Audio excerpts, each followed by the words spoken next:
Bienvenue à la partie 2 de cette série. J'espère que tu es aussi excité que moi à propos de cette série parce que tu sais, la parole de Dieu est aussi appelée l'épée de l'esprit. Nous ne pouvons pas combattre une guerre ou entrer dans une bataille sans maîtriser l'art de manier l'épée si tu veux gagner contre l'ennemi. Aussi, si tu combats seulement en utilisant un quart de ton épée, tu seras dans un grand désavantage contre l'ennemi.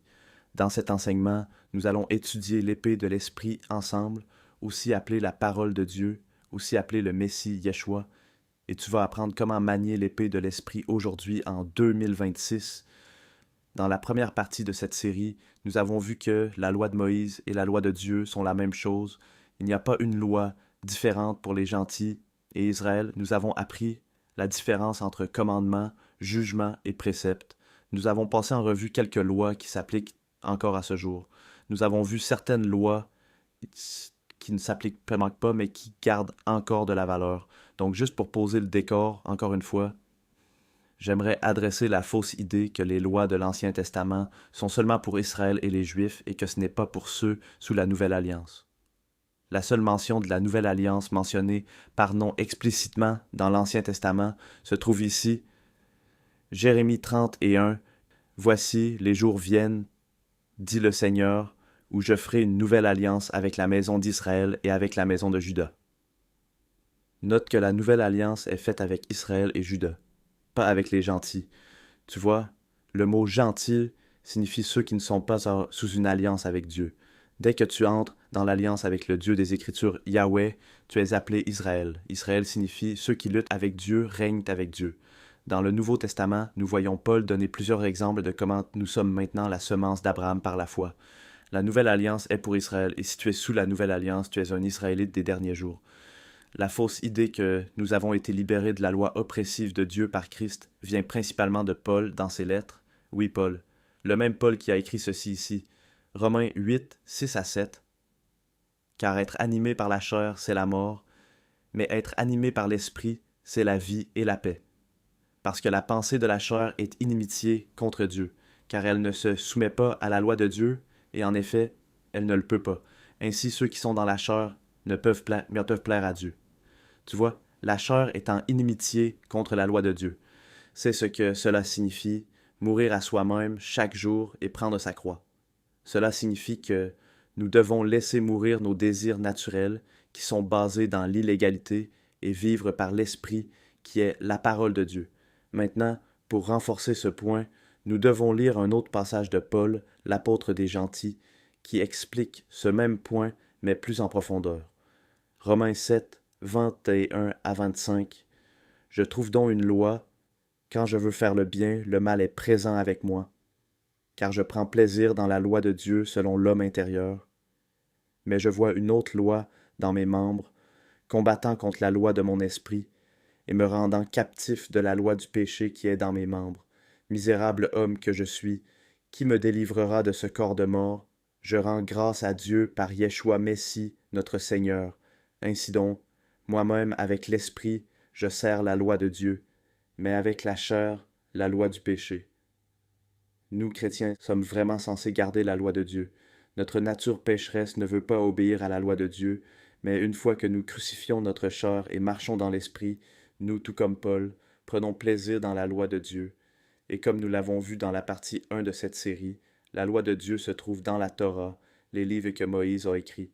Donc dans cette série, nous visons à découvrir quelle loi du Tanakh, l'Ancien Testament, nous devons garder, mais aussi nous voulons savoir comment les garder afin que nous puissions le faire comme Dieu nous a prescrit de le faire. Comme tout le monde le sait, c'est une coutume chrétienne de prier avant chaque repas et de rendre grâce à Dieu, n'est-ce pas? Nous avons aussi l'exemple de notre Messie qui bénissait la nourriture avant de manger, et comme nous suivons l'exemple du Messie, Yeshua, nous demandons aussi à Dieu de bénir la nourriture avant que nous la mangions. Mais savais-tu que le Messie Yeshua priait aussi après avoir fini chaque repas? Lisons Deutéronome 8, 10 à 14. Quand tu auras mangé et que tu seras rassasié, alors tu béniras le Seigneur ton Dieu pour le bon pays qu'il t'a donné. Garde-toi d'oublier le Seigneur ton Dieu en ne gardant pas ses commandements, ses jugements et ses statuts que je te commande aujourd'hui, de peur que, quand tu auras mangé et que tu seras rassasié, et que tu auras bâti de belles maisons et que tu y habiteras. Et quand tes troupeaux et tes brebis multiplieront, et que ton argent et ton or seront multipliés, et que tout ce que tu as sera multiplié. Quand ton cœur s'élèvera, et que tu oublieras le Seigneur ton Dieu, qui t'a fait sortir du pays d'Égypte, de la maison de servitude. Donc nous savons que Yeshua a pratiqué la Torah parfaitement, sinon il aurait péché et aurait été disqualifié d'être le sauveur de l'humanité déchue. Donc nous savons que Yeshua priait après chaque repas, bénissant Dieu pour l'abondance qu'il nous a donnée. Tu sais, nous aurions pu naître dans un pays du tiers-monde où des enfants meurent de faim chaque jour. Mais nous sommes ici au Canada où pratiquement tout le monde peut manger quand il a faim. Donc nous devons suivre cette loi aujourd'hui. Je voulais apporter cette loi à notre attention parce que nous tous, nous sommes habitués à prier avant nos repas, ce qui est excellent. Mais la loi demande spécifiquement que nous prions après le repas. Donc faisons les deux. Et en faisant cela, nous serons mis à part encore plus de toutes les autres personnes qui se disent chrétiennes. Comme je l'ai dit dans la première partie de cette série, le mot sainte signifie littéralement mis à part. Nous devons comprendre que la Torah a été écrite il y a 3500 ans, plus ou moins, donc beaucoup de la culture et du contexte ne sont tout simplement pas présents dans nos temps. Même la langue n'est pas complètement comprise. Lévitique 19, 19. Gardez mes décrets. Ne faites pas accoupler des sortes différentes d'animaux. Ne plante pas ton champ avec 2 sortes de semences. Ne porte pas de vêtements tissés de 2 sortes de matériaux. Maintenant, nous avons un problème ici. Le mot kelayim pour ne pas mélanger, utilisé seulement 4 fois dans le Tanakh, égale nous ne savons pas vraiment ce que cela signifie. Donc nous devons examiner les Écritures afin d'interpréter les Écritures. Alors ici, nous pouvons voir que nous ne pouvons pas mélanger 2 types différents de tissus. Est-ce que cela veut dire que je suis en train de pécher si je ne porte pas un vêtement qui n'est pas fait à 100% de coton pur? Deutéronome 22, 11. Tu ne porteras pas un vêtement de sortes différentes, comme de la laine et du lin mélangés ensemble. Puisque le commandement à propos de ne pas mélanger les tissus est spécifié plus tard comme étant spécifiquement le mélange du lin et de la laine, cela pourrait aussi vouloir dire que les commandements à propos de ne pas mélanger les semences ou de ne pas faire reproduire des animaux de différentes sortes parlent d'un type spécifique de semences ou d'un type spécifique d'animaux. Deutéronome 22, 9. Tu ne planteras pas ta vigne avec 2 sortes de semences, sinon toute la récolte sera consacrée, à la fois la semence que tu as plantée et le produit de la vigne. Le mot en hébreu est tikdash, qui se traduit par rendu saint. Quand quelque chose est rendu saint, cela signifie typiquement que cela doit être donné au prêtre. Certains pensent que les mélanges sont saints et appartiennent au prêtre. Certains pensent que la raison pourrait être que le lin et la laine ont des effets négatifs lorsqu'ils sont mélangés ensemble. Certains animaux, lorsqu'ils sont croisés, peuvent devenir stériles comme un mulet, et certaines semences mélangées produisent des fruits qui ne peuvent pas se reproduire. Certains pensent que nous devrions obéir à ces commandements simplement parce que Dieu nous dit de le faire sans essayer si fort de comprendre pourquoi. Certains pensent que cela est lié au culte païen des dieux cananéens. Certains pensent que cette loi concerne le fait de ne pas vendre des articles frauduleux comme des races mélangées en les faisant passer pour des races pures ou des semences mélangées et les vendre comme un certain fruit pour faire plus d'argent, et le même concept avec les vêtements. Cela s'aligne avec d'autres commandements dans la Torah à propos d'être honnête dans les échanges. Ces choses font du sens, mais les Écritures ne spécifient pas quelle théorie est correcte. Mais nous savons d'autres Écritures que nous ne devons pas participer à des cérémonies païennes et que nous devons être honnêtes dans nos affaires. Il est possible qu'en faisant ces 2 choses, nous obéissions déjà à ce commandement. Certaines lois devront être clarifiées par le Messie lorsqu'il reviendra pour régner pendant 1000 ans, comme celle-ci. En attendant, nous allons nous concentrer sur garder les lois que nous comprenons. Dans les églises de nos jours, même s'il est largement compris que la loi de l'Ancien Testament a été abolie et que nous ne sommes plus sous la loi, il y a toujours une loi spécifique de l'Ancien Testament qu'aucune Église chrétienne ne renonce à ce jour. La dîme. Oui, la dîme est la seule loi qui n'est jamais interprétée comme étant abolie. J'ai été dans beaucoup de différents types d'églises avant de venir ici, et parfois presque la moitié du sermon était à propos de la dîme. Et après le sermon, nous mangions des saucisses de porc tous ensemble. Nous ne devrions jamais choisir et sélectionner quelle loi garder et quelle loi rejeter basée sur la convenance. Nous devrions toujours essayer d'appliquer chaque loi avec intégrité comme le Messie l'a fait. C'est aussi intéressant comment chaque église que je connais, qui renonce à la loi mais prêche encore la dîme, interprète toujours cette loi de la même manière. Que toute la dîme doit aller à l'église. Est-ce vrai? Le mot dîme signifie simplement un dixième. Cette loi est basée sur le principe de redonner 10% de tout ton accroissement à Dieu comme une manière de reconnaître que tout vient de lui. Ce n'est qu'un petit signe de notre appréciation. Dans l'Israël ancien, les dîmes étaient principalement agricoles, puisque Israël était une culture agricole. Dîmes pour eux-mêmes, Deutéronome 22 à 27, compte d'épargne, pour les fêtes, nourriture, dîmes pour les pauvres, une fois tous les 3 ans.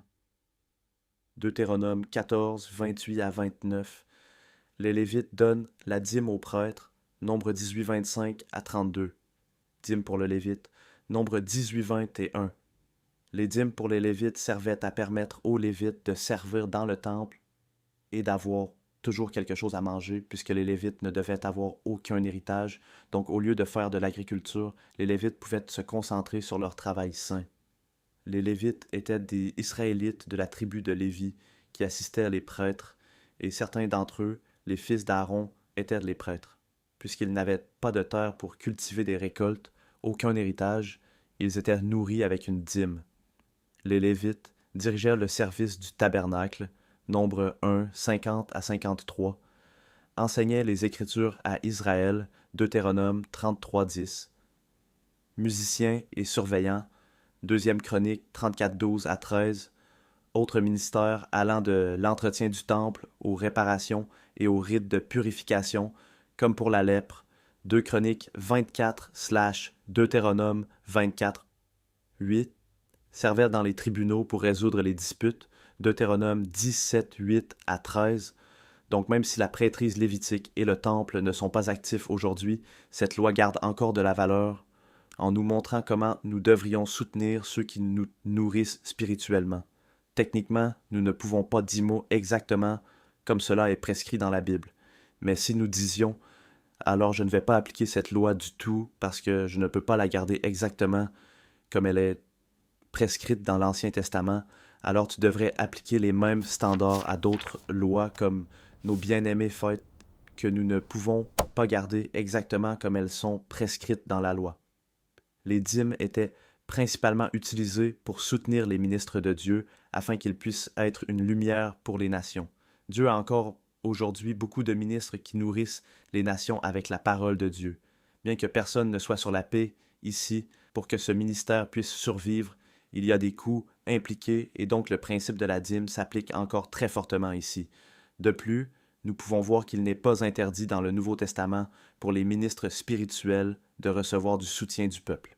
1 Corinthiens 9, 13 à 14. Ne savez-vous pas que ceux qui servent dans le temple mangent ce qui vient du temple, et que ceux qui servent à l'autel ont part à ce qui est offert sur l'autel? De même aussi, le Seigneur a ordonné que ceux qui annoncent l'Évangile vivent de l'Évangile. Donc pour ceux qui dédient leur vie à prêcher l'Évangile et à nourrir le troupeau avec la parole de Dieu, il est en fait correct pour eux de recevoir assez d'argent pour pouvoir se loger et manger. Maintenant, il est important de noter que Paul lui-même n'a pas accepté de paiement pour sa prédication parce qu'il ne voulait pas que les gens disent que Paul servait un autre agenda que celui de la prédication de l'Évangile. Je pense que la leçon à tirer de cela est que si tu peux éviter de prendre un paiement pour être placé dans une position de nourrir le troupeau, alors tu ne devrais pas prendre de paiement, et spécialement si cela pourrait être utilisé comme un argument contre ton intégrité en tant que prédicateur. Tu vois, de nos jours, nous avons des pasteurs de méga-églises qui valent des dizaines de millions. Tu peux chercher certains noms de pasteurs célèbres. J'en ai vu un qui vaut 18 millions. Un autre vaut jusqu'à 750 millions de dollars. Un autre 60 millions de dollars. Et un autre 110 millions de dollars. Et tellement d'autres qui sont remplis d'argent. prêchant un évangile de prospérité qui n'est pas un évangile du tout, et ils prêchent tous la dîme tout en rejetant la loi de Dieu, appliquant des doubles standards tout en trompant des millions de personnes. Tellement de chrétiens deviennent fatigués des prédicateurs qui demandent de l'argent avec de bonnes raisons.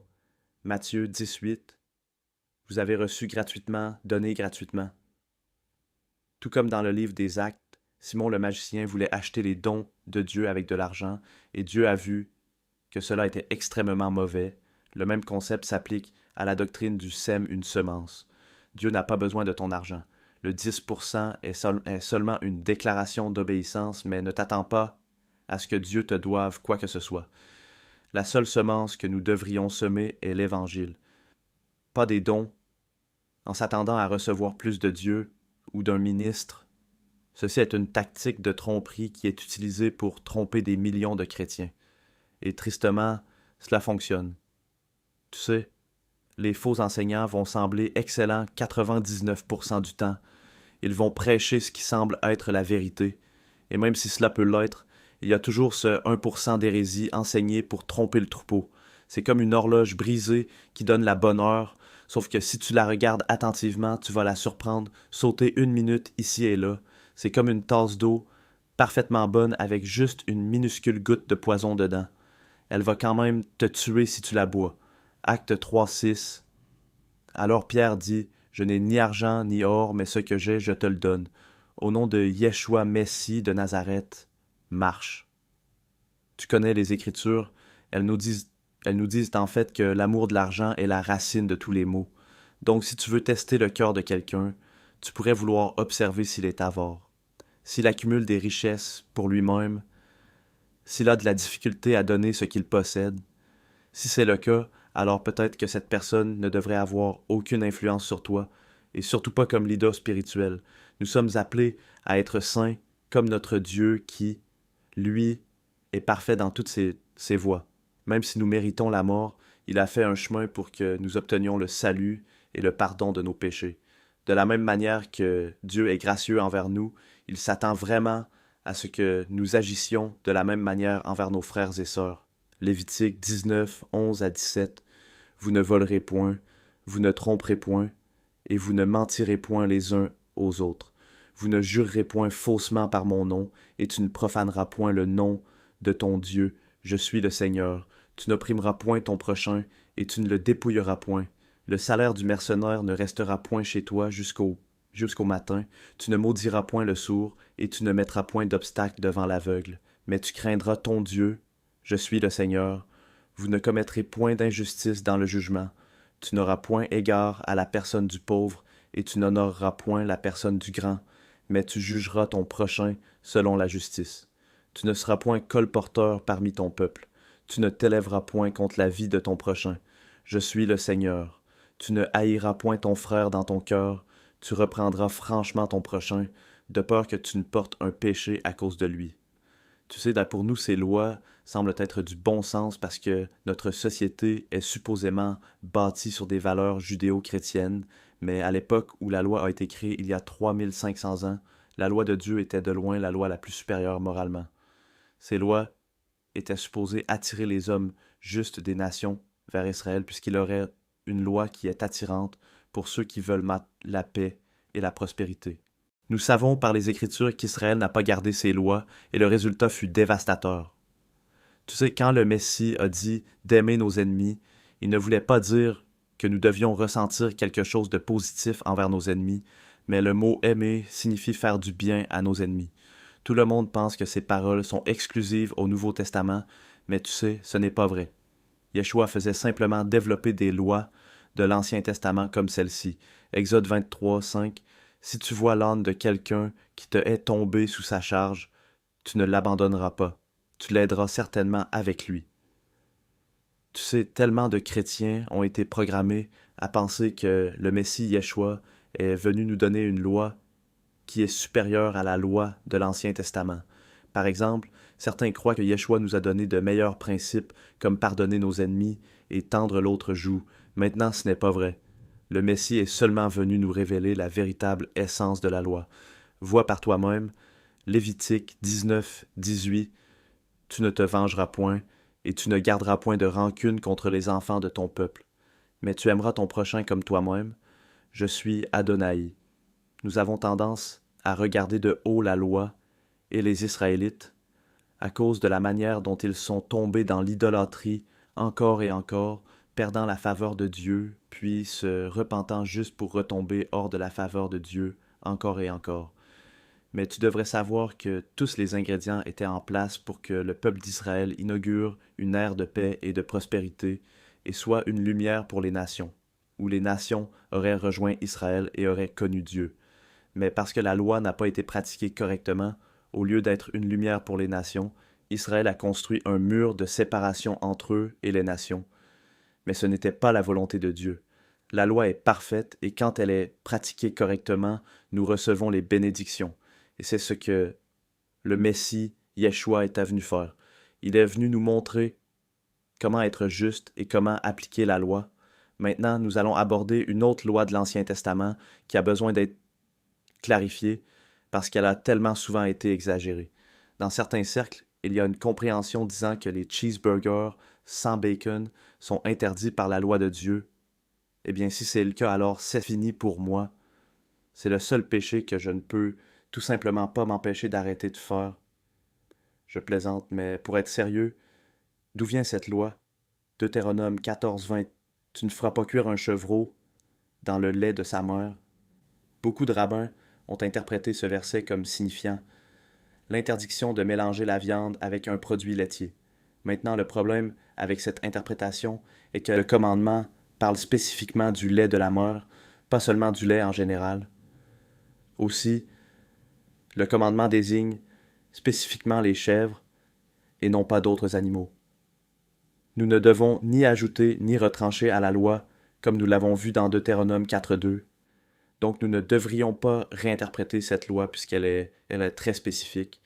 Aussi, si la viande et les produits laitiers en général étaient interdits, alors ici nous pouvons voir qu'Abraham aurait fait une grave erreur en servant à Dieu et à ses anges de la viande avec des produits laitiers. Genèse 18, 6 à 8. Abraham alla promptement dans la tente vers Sarah et dit, « Vite, prends 3 mesures de fleurs de farine, pétris-la et fais des gâteaux. » Puis Abraham courut au troupeau, prit un veau tendre et bon, et le donna à un serviteur qui se hâta de le préparer. Il prit encore du beurre et du lait, avec le veau qu'on avait apprêté, et les mit devant eux. Il se tint lui-même à leur côté, sous l'arbre, et ils mangèrent. Maintenant, nous devons aussi regarder quelque chose dans les traductions. Le mot boil, comme dans tu ne feras pas bouillir un chevreau dans le lait de sa mère, peut aussi être traduit par maturer ou faire mûrir. Le mot en hébreu est basal. Cela se lirait tu ne laisseras pas un jeune chevreau mûrir dans le lait de sa mère. Cela fait beaucoup plus de sens quand nous le regardons dans son contexte. Tu vois, ne pas faire bouillir un bébé chèvre dans le lait de sa mère est un peu étrange et complètement hors contexte, puisque aucune spécification ne nous est donnée à ce sujet. Mais quand tu le lis dans le contexte, tu peux voir que cette loi peut être liée à l'offrande des premiers fruits à Dieu, et de ne pas laisser le chevreau mûrir dans le lait de sa mère, en d'autres mots, d'apporter les animaux plus jeunes à Dieu comme sacrifice. Lisons. Exode 23:19. Apporte les prémices des premiers fruits de ton sol à la maison du Seigneur ton Dieu. Tu ne feras pas bouillir un chevreau dans le lait de sa mère. Exode 34:26. Apporte les prémices des premiers fruits de ton sol à la maison du Seigneur ton Dieu. Tu ne feras pas bouillir un chevreau dans le lait de sa mère. Deutéronome 14:21. Tu ne feras pas bouillir un chevreau dans le lait de sa mère. Donc au lieu d'interdire le fromage servi avec la viande, c'est-à-dire les cheeseburgers, ce qui n'a pas de sens quant à pourquoi cela devrait être interdit, nous pouvons conclure que cette instruction est liée à la manière d'adorer Dieu et de lui apporter les jeunes chevreaux comme sacrifice au lieu de les laisser mûrir avant de les apporter en sacrifice. Cela peut être soutenu avec l'histoire d'Abel et Caïn.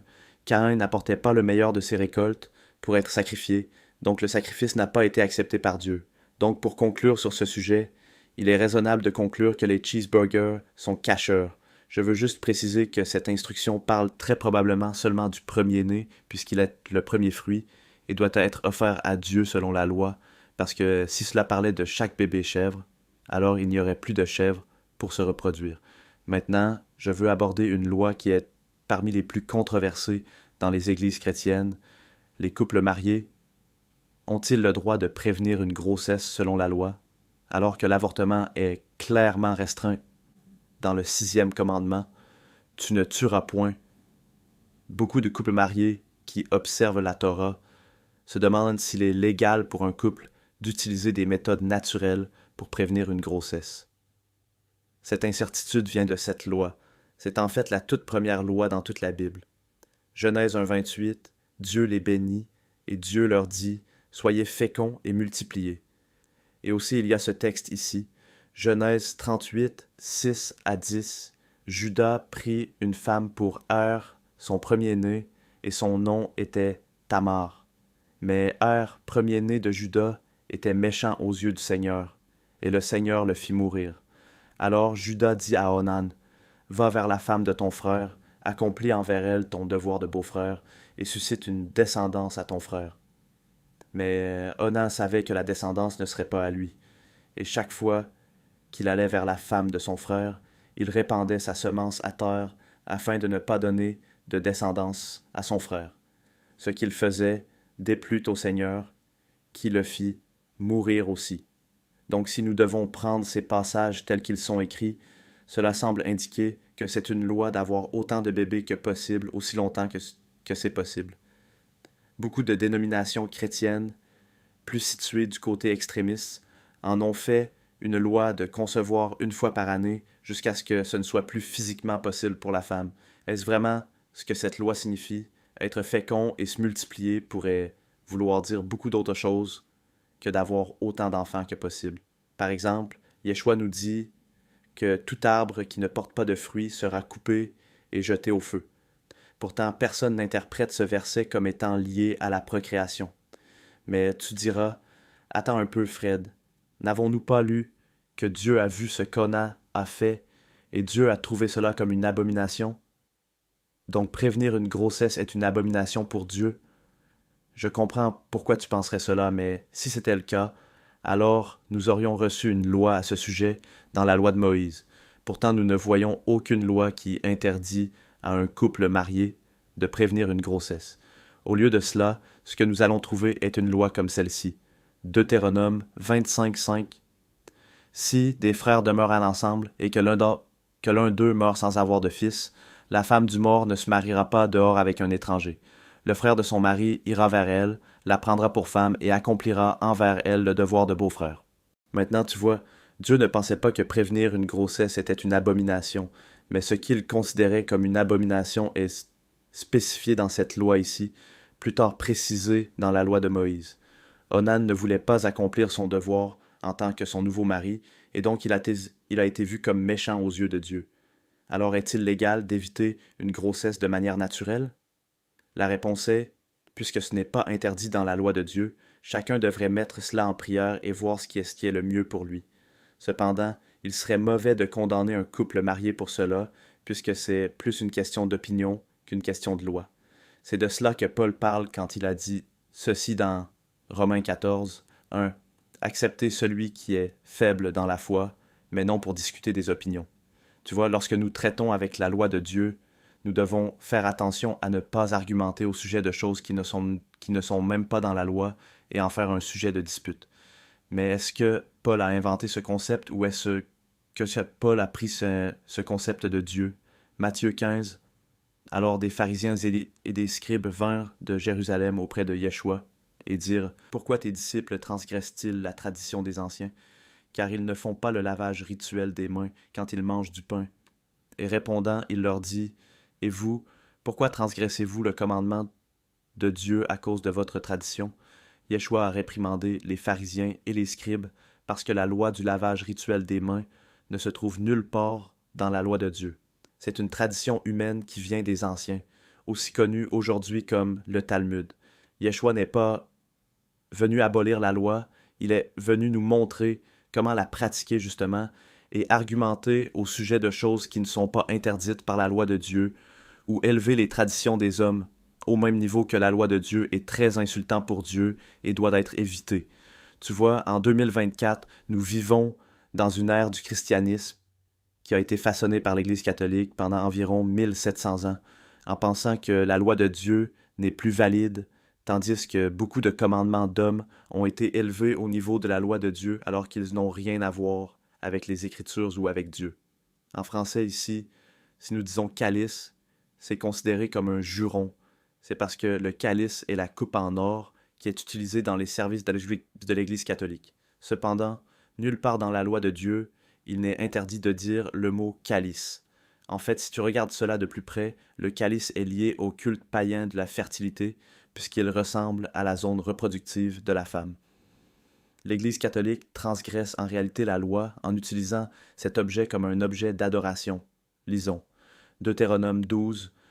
Vous détruirez entièrement tous les lieux où les nations que vous allez déposséder servaient leurs dieux sur les hautes montagnes, sur les collines et sous tout arbre vert. Vous renverserez leurs autels, vous briserez leurs statues, vous brûlerez au feu leurs poteaux sacrés. Vous abattrez les images taillées de leurs dieux et vous ferez disparaître leur nom de ce lieu. Vous n'adorerez pas l'Éternel, votre Dieu, de la même manière. Maintenant, je ne te dis pas d'aller dans une église catholique et de commencer à démolir les statues. Ce commandement était spécifiquement pour le pays que Dieu a donné à son peuple, aujourd'hui appelé Israël. Cependant, nous pouvons voir que Dieu déteste vraiment que nous l'adorions de la même manière que les autres dieux sont adorés, les idoles, etc. Donc interdire l'usage d'un certain mot comme calice serait en réalité un péché puisque nulle part cela n'est ordonné dans la loi de Dieu. Ok. Donc je suis conscient que nous avons vu beaucoup de lois aujourd'hui et dans cette série. Je ne veux pas simplement commencer à mentionner autant de lois que possible et ensuite m'en laver les mains et dire « J'ai enseigné les lois, mon travail est terminé ». Non, au contraire, je veux que vous puissiez digérer toute l'information que je vous donne afin que vous ne fassiez pas seulement entendre les paroles, mais que vous puissiez aussi les appliquer dans votre vie du mieux que vous pouvez. Maintenant, nous allons regarder une autre loi qui est controversée. Vous êtes-vous déjà demandé pourquoi certains juifs orthodoxes ont de longues boucles sur les côtés de leur tête et de longues barbes non taillées? Comme certains d'entre vous l'ont peut-être deviné, ils ne font pas cela pour le look ou la mode. C'est en fait une loi. Lévitique 19-27. Vous ne couperez pas en rond les coins de votre tête, et tu ne détruiras pas les bords de ta barbe.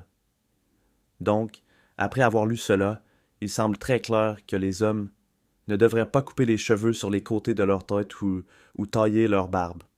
Maintenant, la raison pour laquelle vous ne me verrez pas avec une longue barbe ou de longues boucles sur les côtés de ma tête est parce que le mot en hébreu pour round off, dont tu ne couperas pas en rond les cheveux sur les côtés de ta tête, est nakaf, qui peut aussi vouloir dire frapper, abîmer, détruire. Pour comprendre le commandement, nous devons comprendre la culture dans les temps anciens. Au Moyen-Orient, il y a 3000 ans, si un homme recevait une nouvelle extrêmement mauvaise, alors il faisait partie de la culture que l'homme déchire ses vêtements et porte un sac en toile comme signe de détresse. Aussi, cet homme pouvait se couvrir de cendres ou même s'arracher les cheveux et la barbe, encore une fois comme signe de détresse. Ésaïe 37, lorsque le roi Ézéchias entendit leur message, il déchira ses vêtements pour montrer qu'il était bouleversé, puis il mit un sac en toile et alla au temple du Seigneur. Donc tu vois, cela fait beaucoup plus de sens quand tu traduis les mots d'une manière qui correspond au contexte. Penses-tu vraiment que Dieu se soucie de la quantité de poils faciaux qu'un homme aura? Non, plutôt il se soucie tellement de nous qu'il ne veut pas que nous nous mutilions lorsque nous sommes affligés. Notre Dieu est logique comme ça. Donc maintenant, nous allons terminer cet enseignement avec cette loi qui, selon moi, est l'une des plus importantes. Lisons Deutéronome 31, 9 à 13. Moïse écrivit cette loi et la remit aux prêtres, fils de Lévi, qui portaient l'arche de l'alliance du Seigneur, et à tous les anciens d'Israël. Moïse leur donna cet ordre. Au bout de 7 ans, au temps fixé de l'année de relâche, à la fête des tabernacles, quand tout Israël viendra se présenter devant le Seigneur, ton Dieu, dans le lieu qu'il choisira, tu liras cette loi devant tout Israël, à leurs oreilles.